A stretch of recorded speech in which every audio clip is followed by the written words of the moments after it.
What's up, guys? Core Nerd here. Today we're going to be taking a look at Windows 8. And really, we're going to take a look at a lot of the features with Windows 8 and obviously the changes that have happened to the whole entire thing and how to use Windows 8, really. And that's what this video is going to focus on, is how to get into Windows 8 and start running your programs and doing what you like to do. We're going to customize programs, we're going to put them in places where we want them, and we're going to explain how this operating system really changed from Windows XP to Windows 7 and to Windows 8. Vista's not in that category because I don't like Vista. But anyways, so with Windows 8, a lot has changed, obviously. We are first presented with this screen, and we're wondering, what the hell is this? Well, this is really a optimized section for touch experience, so it really feels like I should go ahead and use my index finger and start touching, although in this case I can't because it's not a touchscreen, which kind of sucks. But anyways, you can also use your mouse to click on it, so you don't have to worry, and it makes it, in my opinion, a little bit easier to get to your programs for people who don't know how to. But let's pretend this is an iPad, or let's pretend this is really a tablet-like computer. So we get all our applications on a tablet from the App Store on an iPad, or the Play Store on a Android tablet. In Windows case, we're going to go to the Windows Store. Obviously, it's just where you get your apps. So in order to search for an app, you really have to move your cursor over to the right side, and here's a search button. So again, move your cursor over to the right, and that's with any application that's open. You can go ahead and do that. And we move our cursor over to the right, click on search, and now we can search within the store. Now I want to point out something before we continue searching within the store. You can search within other applications too. So if I click on Bing, I can search within Bing. If I click on Store, I will search within Store. If I click on Kindle, I can search within Kindle. Same with Netflix, which I think is kind of cool. So that's a very nice feature they've used as a search optimization for this. So you can search your heart out if you're into that. So I'm going to search for something relatively simple that I think would be on the App Store, and we're going to search for Minesweeper, because that's the classic game. Really? That's annoying. Well, Minesweeper in this case is going to cost $1.49. My Minesweeper, which I think is free. Yes, so we're going to go with this one, and we're going to hit the install button. So again, I just installed it, and because I clicked on that little notification, it launched the program, which I think is kind of cool. So again, we have the classic Minesweeper game, which we can click anywhere. 2, 2, 1, 1. And yeah, I'm not good at playing Minesweeper. I know how it works. I just am doing this for demonstration purposes. 1, 1, 1, 1, 2. I'm going to take my risk. 1, 1, 2, 3. Yeah. I wish I could win this game, we'll put it that way. I think that's a bad one to choose. 1, 2, 3. Ah, I was so close. But as you can see, it brings you right into the app, which is cool. Now, let's say we want to get back to the whole start menu I was showing you guys before. So basically, you want to hit the. You have a couple of options. You can move your cursor over to the left, and that'll get you back to the start screen. Or you can simply press the Windows key, and that'll quickly get you back to where you want to go. And again, think of it really as a tablet. Like this, the Windows key is the home button on Windows, and the home button is the home button on the iPad. Pretty much, you have the same concept. So now to continue on this look at Windows 8. It's very cool how they organize the structure of this because everything's in quote-unquote tiles. So again, you can access the app that we just installed, Minesweeper, in that tile, and just click on it and it'll appear in full screen. And again, to get back, we can click the left edge of the screen. Now, let's say we upgraded from Windows 7 Professional. let's go to the desktop like we normally would. So here's my playlist from Pandora. We notice several things are different. Obviously, there's no start menu anymore. It's just the screen, again, that I showed you on the left side. So we're wondering, where the heck is our applications?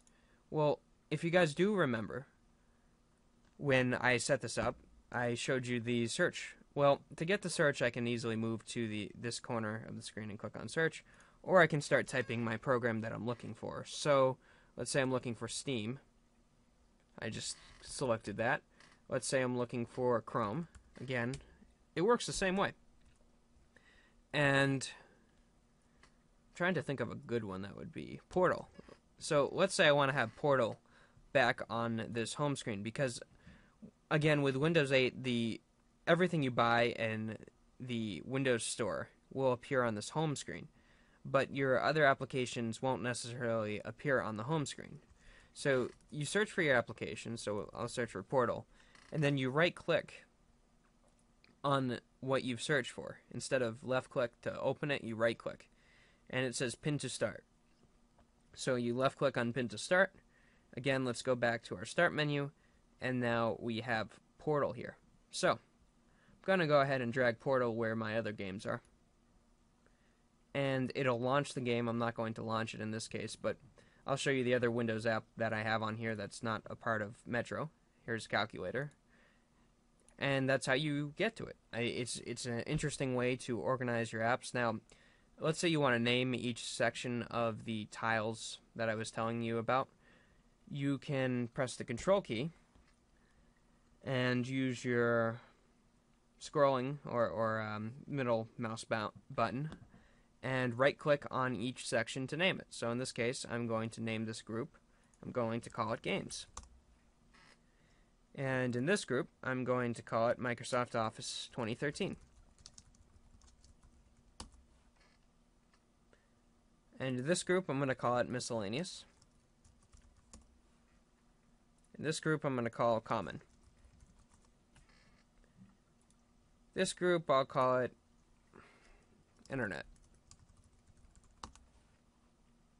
So again, and to get back into full screen mode where you don't just see these, you can click, or you can just use the Control key again and scroll upwards.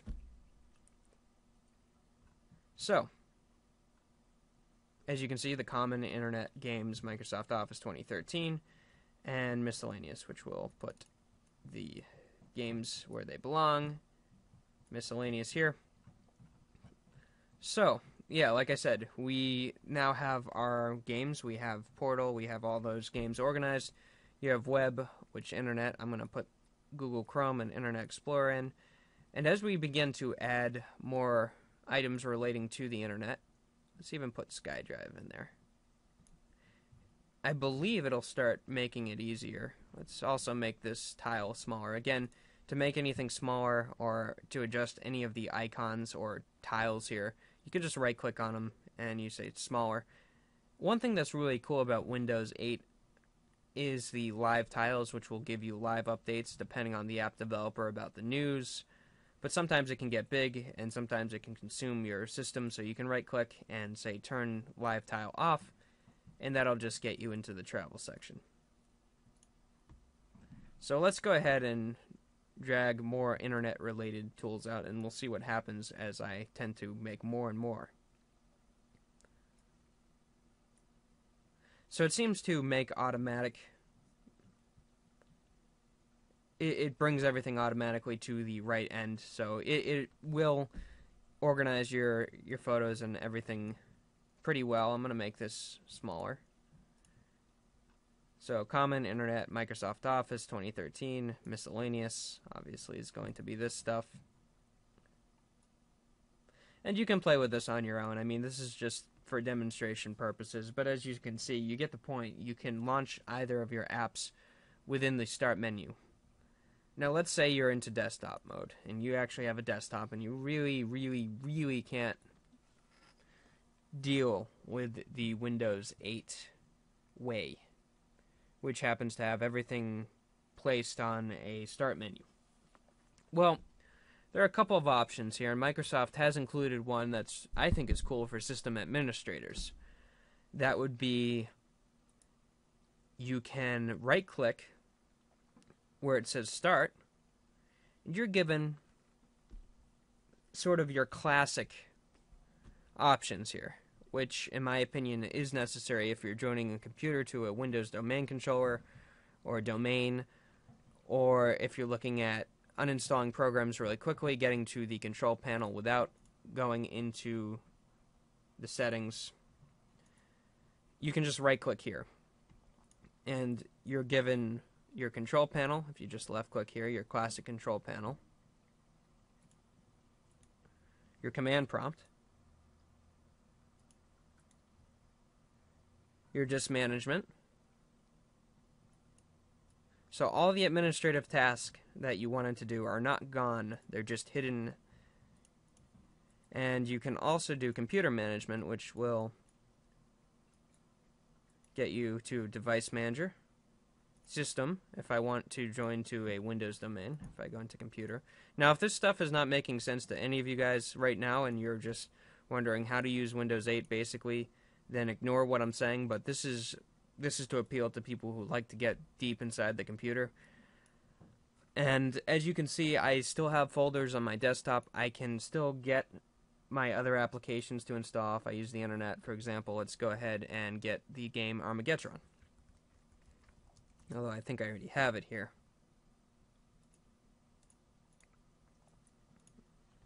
Let's do something different. Let's go to giveawayoftheday.com to see if I find a Windows software. Let's see. I'm not liking that. Let's think, what else will I install? I already got Firefox.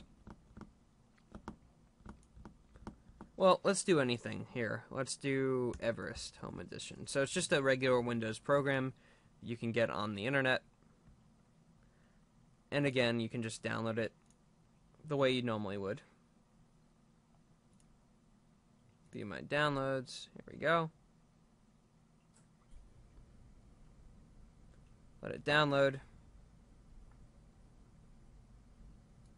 And it'll work the way it normally does. And you can go ahead and install it.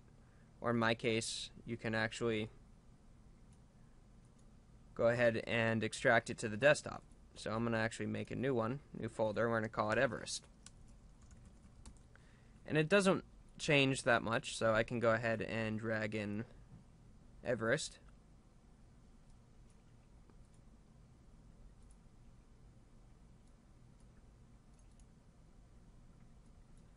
And we can go ahead and launch Everest.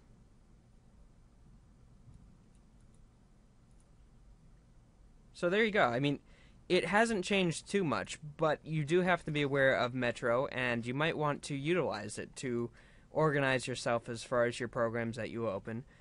And again, speaking of programs that you open, remember, if I go to the left side here and start scrolling down, I can see the programs that are already open in Metro mode.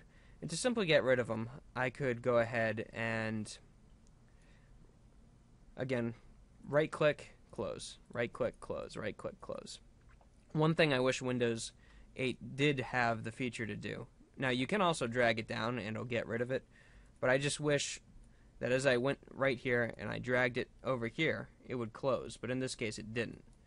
And the only way to close is to drag it down like that. Let's go back to the desktop here. Let's close this. Close this.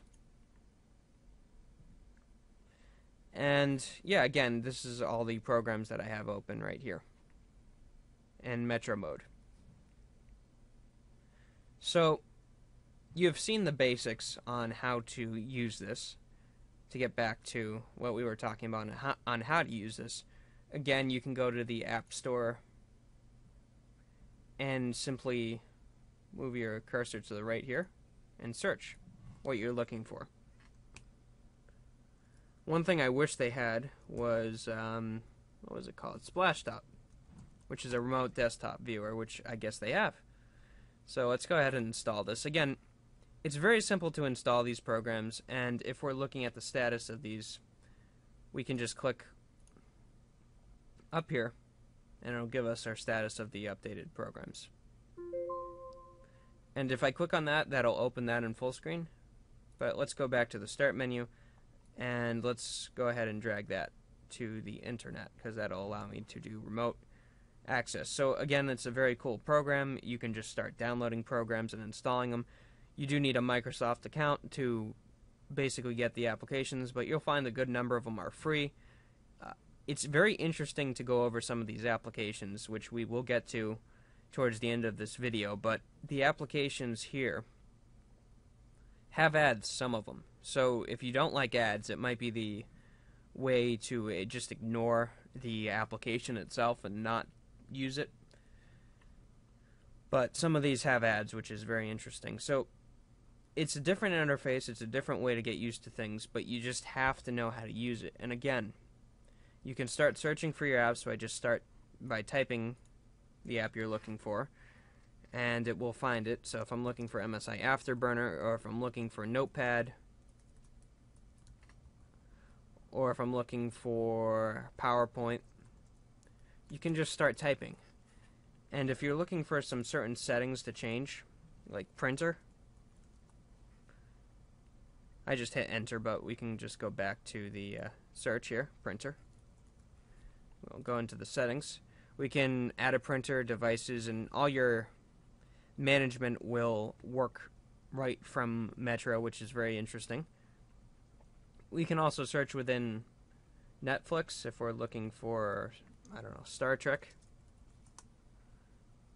We will find Star Trek. If we're looking for Doctor Who, it's integrated and we'll find Doctor Who. So this is really cool, in my opinion. It's a very cool way to search, and it's a very cool way to get things done. And remember, the easiest way to search is either type when you're in the start menu, so type, or again, to move your mouse to the right hand corner and click on search. Let's go back to the desktop. So now you have the basics of how to get started with Windows 8. Again, it does get a little bit more complicated because you can do a lot with it. It's a very advanced operating system. So let's say you have a bunch of devices. Let's say you have a flash drive, a USB drive, a external hard drive, or let's say you have a disk drive. If you want to watch a movie, as soon as you insert the disk, it'll ask you what you want it to do. I don't have a disk to show here. Maybe I do, and I can't show copyright content. But let's show this how it works.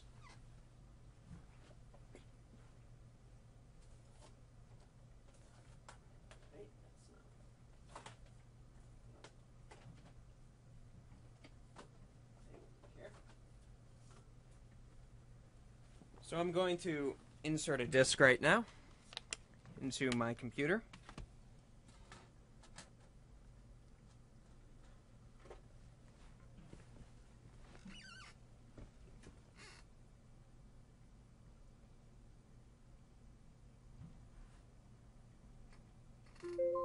And now it tells me that I just inserted a DVD. Tap to choose what happens with the DVD movie. So again, this is optimized for touch, so I'm just going to click on it. And now it's going to say, what do I want to play it with? And we could say Windows Media Player, Dropbox, or VLC. So it's very, very straightforward on how to use this. If I click play movie using DVD, we're going to go through Windows Media Player. And ignore that, hit OK. Close. Apparently, with my version, it's not going to play DVDs, which is very sad, but with the version that you guys have, it will play DVDs. I just have a specific version that the codec's not compatible with. But anyways, it will work with your version. So if I insert the disc again, it will be able to play with VLC or a different program. So just with my situation, we can't play DVDs using Media Player. So the next thing I want to show you guys is, to wrap this up, is how to change settings on this computer, how to really go into the deep end of the computer and start messing around, and nothing too complicated really. To change the background of the desktop. We'll start off with that. All you really have to do is the same way you've been doing it in Windows 7 or Windows XP. Well, it's a little different with Windows XP, but you just want to right-click and click on Personalize. Click on your desktop background, and you can change it to anything you want. So if you save something to your, I like this, for example, we can change it to that. And we'll make sure that it's selected. Pictures library. Click on Save Changes and you're all set.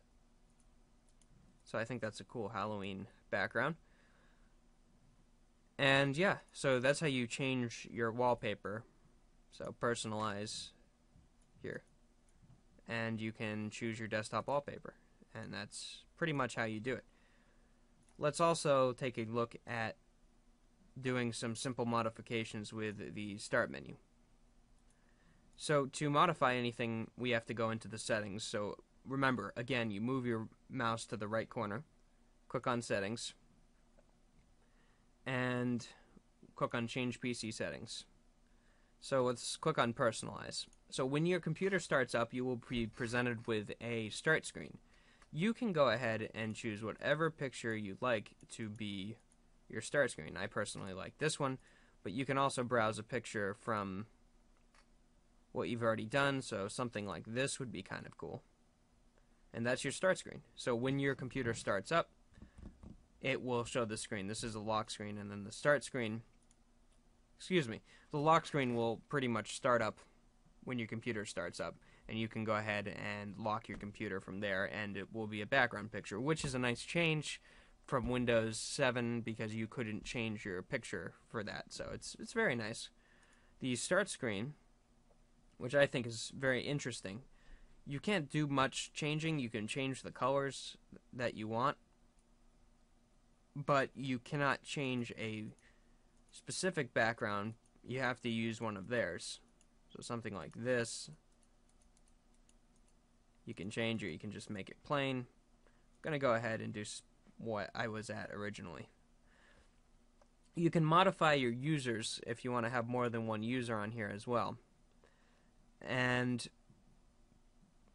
we can switch to a local account, which means that your files won't be synced between computers, but you can use what is called your Microsoft account. And again, it's very similar to the iPad, because with the iPad, in order to purchase programs, you need a username and password, and your username and password will sync up with your iCloud to sync up with everything that you have. So you can get all of your settings, your background within computers. So if you have one Windows desktop computer that's running Windows 8, and you have another Windows tablet computer that's running Windows 8, and you have another laptop that's running Windows 8, and you have another phone that's running Windows Phone 8, all of your settings, all of your wallpapers, everything will get synced between it. So if you're looking to share what you have, your computer, you can have multiple people use different Microsoft accounts as well.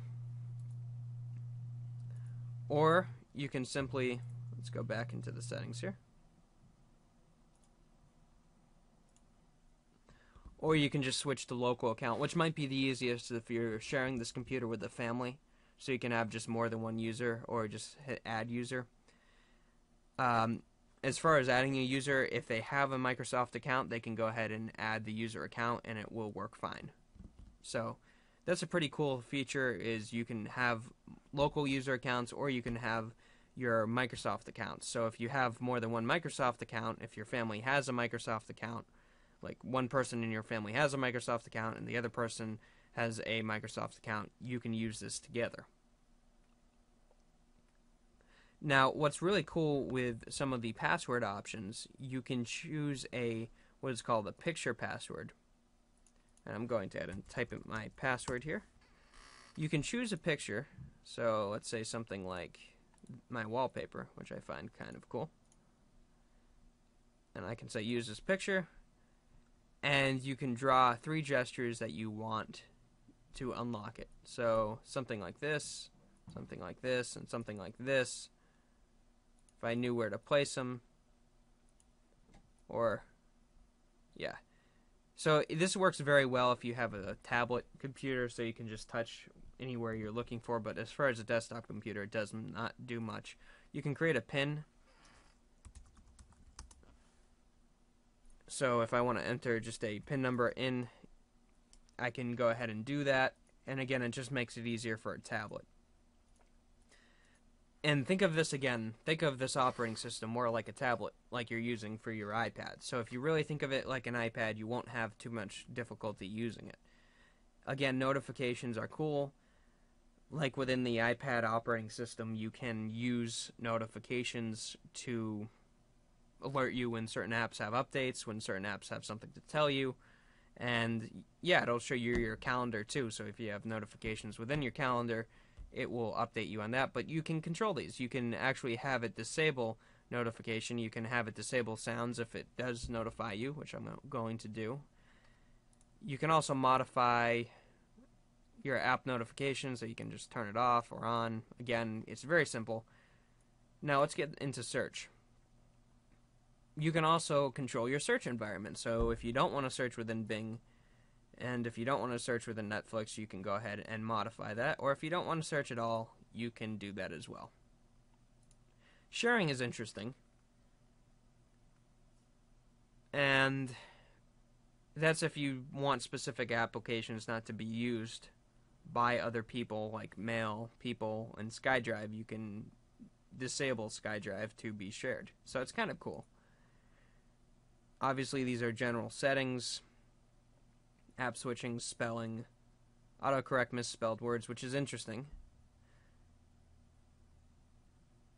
And you can choose advanced startup if you want to start up with a device disk, which is kind of cool. It just gets into more stuff that's not, it's okay. Your privacy. So what I think is interesting about this is between Apple and Microsoft is that Microsoft cares about your privacy, and by default, they don't enable your apps to be tracked. But as far as location is, by default, it does turn it on, which is interesting. But this is what's not turned on: help improve Windows Store by sending URLs from web contents that app use, which is cool. I mean, they do try to focus on some privacy.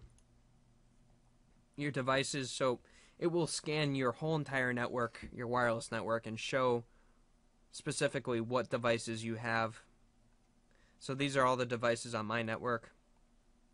I can go ahead and remove them if I want. This, which I wouldn't do. You can actually rename them, which I think is very interesting. Actually, you can rename certain devices, like computers. Ease of access, so if you basically have somebody who's needing something like that, you can enable it. So if you're looking for something like high contrast, give it a second.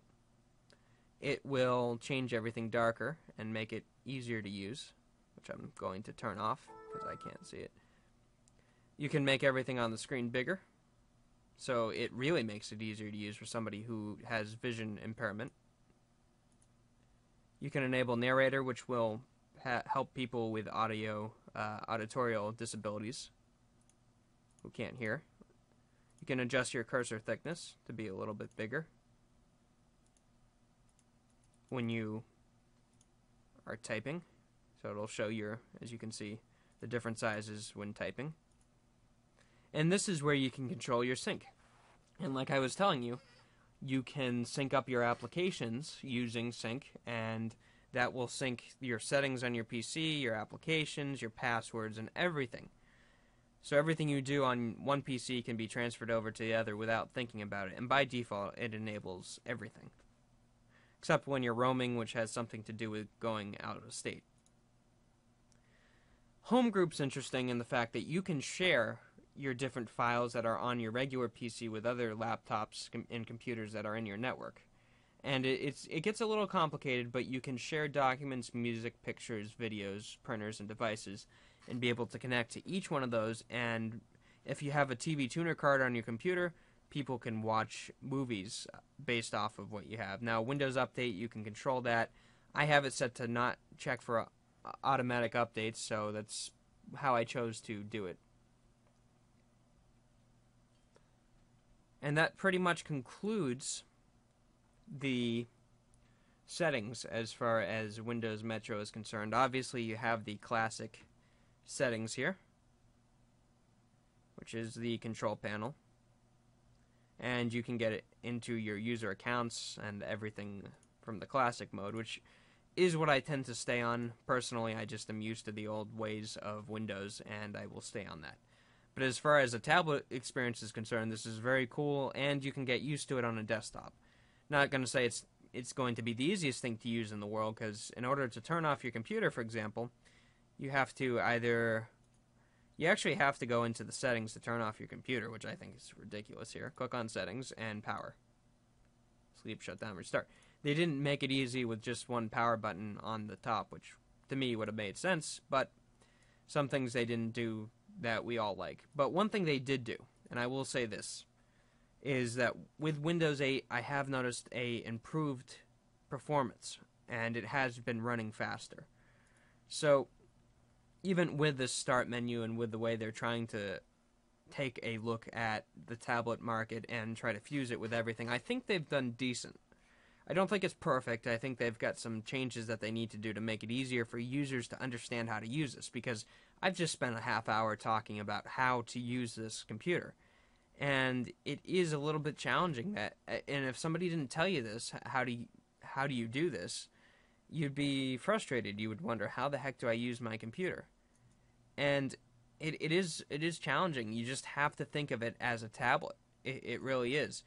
And again, you go to the store to get your apps, and that's how you go about doing it. You can get into complicated scenarios where you use your settings, but again, it's harder to use. And I think it's cool. I just think it's going to take a learning curve for people to use it. Maybe I'm wrong. Maybe this will be easier for people who don't know how to use a computer in general. And I think it would be. But if you have prior experience on how to use a computer, it's going to be more challenging to use Windows 8, even though there are many experiences. So that's just my input. And thank you guys if you did stick around and watch the whole 30 minutes of this. I know it was part rambling on this, but it's very important to know how to use Windows 8, because that's the way the world is going with. If you have a new computer, you're going to get Windows 8 with it, whether you like it or not. Or if you purchase an Apple computer, obviously you would be interested in using Apple products. So either way, it's your choice, and that's all I have to say today, guys. Thank you guys for watching my videos in general, and thank you for watching this video. And be sure to comment on these videos, like them, and if you can, share them with your friends. I would be very, very happy. And who knows, I will probably be doing some giveaways very soon for people who share and tell other people about my services and what I do for tech. So again, thank you guys for watching this video. I'm Core Nerd here, and definitely stick around.